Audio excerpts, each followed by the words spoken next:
Volvemos para continuar trabajando este tema de la corrupción y los mecanismos de participación y de control.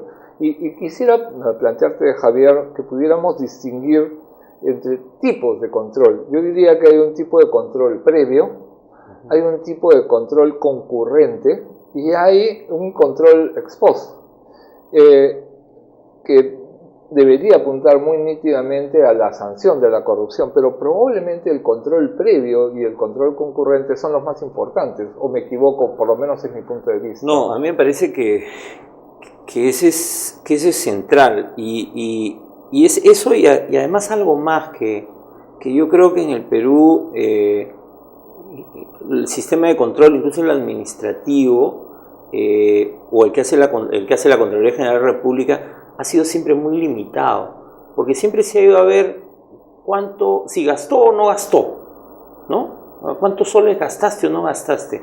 El sentido del control no es ese.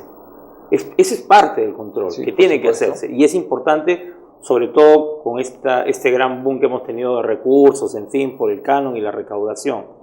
Pero el tema es esos proyectos que se comprometieron los gobiernos regionales, ¿no? ¿Responden a los objetivos del plan de desarrollo, del plan regional por la infancia que definió la región? ¿O no responden a nada? ¿O responden a intereses de los presidentes regionales y de algunos contratistas? Eso nos ubica claramente en el terreno del control previo, ¿no es cierto? Claro. O sea, cómo la asignación de recursos responde o no a una estrategia de desarrollo, a garantizar los derechos de la población.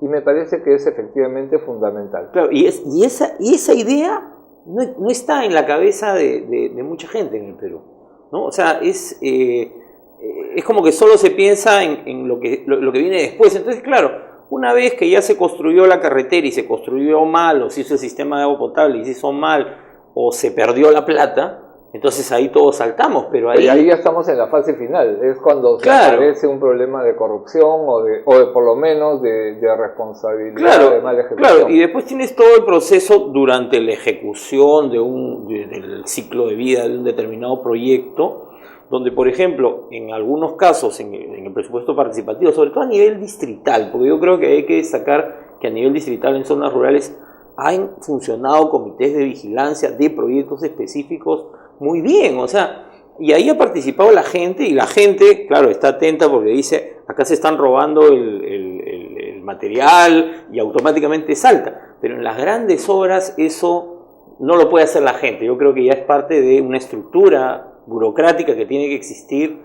de mucha capacidad. Yo estoy de acuerdo con que se requiere cuerpos especializados para ese trabajo, pero también hay un tema de difusión de lo que se está haciendo y de acceso a la información. Y no siempre tenemos la ciudadanía el acceso o las habilidades para acceder a esa información que resulta clave conocer a lo largo del proceso. Y quizás ahí hay una necesidad de mucho mayor exigencia a la autoridad pública respecto a esto que se llama la rendición de cuentas, ¿no? Claro, porque el problema es que se ha entendido que la rendición de cuentas, algunos creen que la rendición de cuentas es subir un montón de información a un portal, ¿no? Eso es la parte más sana, porque la otra interpretación es que la rendición de cuentas es un marketing de la gestión. Además, claro, o sea, es publicidad, ¿no? Es un gran afiche, es propaganda, que además viene con el nombre del alcalde o del presidente regional.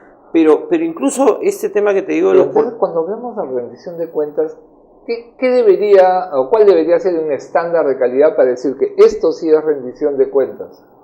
¿Qué debería incluir la rendición de cuentas? Bueno, lo que pasa es que primero tú tienes que... Primero, la rendición de la cosa más concreta, digamos, ¿no? Acá se comprometió a hacer un proyecto de determinadas características a un determinado costo, y si los costos aumentaron fue por estas determinadas razones, y todo eso tiene que ser explicado, pero no explicado al final, sino en el proceso. Claro, sino en el proceso. Si no pasa como nos ocurrió en Lima ¿te acuerdas cuando se construyó el metropolitano, ¿no? O sea, las obras fueron subescalando, y durante casi un año no se movió un pico, ni una pala, ni nada, ¿no? Entonces, y a la gente no se le da explicaciones. Yo creo que hay que explicarle a la gente cómo se desarrollan los proyectos No solamente decirle, anda, Ahora, busca en el portal. Pero la rendición de cuentas es sobre los proyectos, pero es también sobre los servicios. Porque, Así es. Porque si yo hago un proyecto de inversión, es para resolver un problema y brindar un servicio a la comunidad. Y entonces, si logro o no logro resultados con el servicio, es también parte de la rendición de cuentas. Claro, yo tengo que demostrar a la gente que, no sé, se redujo la desnutrición, mejoró los aprendizajes. Claro, qué cosas... Llego más rápido al trabajo. Así es, si los parques están en mejor estado, entonces los niños están mejor.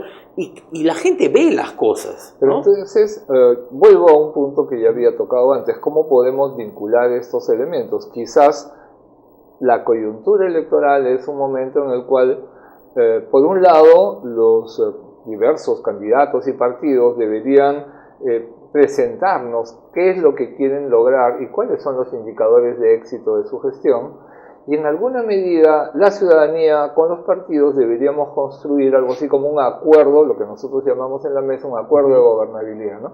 ¿Qué es eso mínimo común que cualquiera que se presente y que gane una elección regional o local debería hacer porque es el consenso ciudadano? Claro, o sea, yo creo que a los candidatos, además tenemos ahora la oportunidad en octubre, les tenemos que pedir cosas muy concretas, o sea, no esos planes generales, ¿no? Cosas en los planes que ellos entregan al jurado, porque los entregan, información concreta y la información que también están obligados a extender sobre sus trayectorias.